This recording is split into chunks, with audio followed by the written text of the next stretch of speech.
আমি যদি বলি যে বিগত 50 বছরে আমরা কি একটাও ক্ষেপণাস্ত্র তৈরি করতে পারলাম না, এই বিশ্বে এই ধরনের প্রযুক্তি ছাড়া কেউ টিকে থাকতে পারে? এটা কি ঢাল তলোয়ারের যুগ যে ওরা এগুলো বানাবে আর আমরা ঢাল তলোয়ার নিয়ে বসে থাকবো?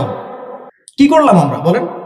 আপনারা তো রাগ করেন কথা বললে, রাগ না করে একটু ভালো করে মন দিয়ে শোনেন না, মন দিয়ে চিন্তা করেন না। কি করলাম আমরা এতদিনে? আমাদের 50টা ক্ষেপণাস্ত্র থাকার কথা ছিল, আমাদের 50টা পারমাণবিক অস্ত্র থাকার কথা ছিল। কিসের ভিত্তিতে আমরা লড়াই করব? কিসের ভিত্তিতে আমরা লড়াই করব? মিয়ানমার যদি আমাদেরকে কালকে চাপ দেওয়া শুরু করে, আমরা কিসের ভিত্তিতে লড়াই করব? কি নিয়ে লড়াই করব? এমনকি পুরো মুসলিম বিশ্বের বড় বড় পরাশক্তিগুলোর সাথে আমাদের সম্পর্ক কতটুকু ভালো। ইরান বুঝে ফেলতেছে যে রাশিয়ার সহযোগিতার দরকার আছে, কারণ রাশিয়া হচ্ছে এখনকার আমেরিকাদের বিরুদ্ধে একটা সুপার পাওয়ার, তাই না?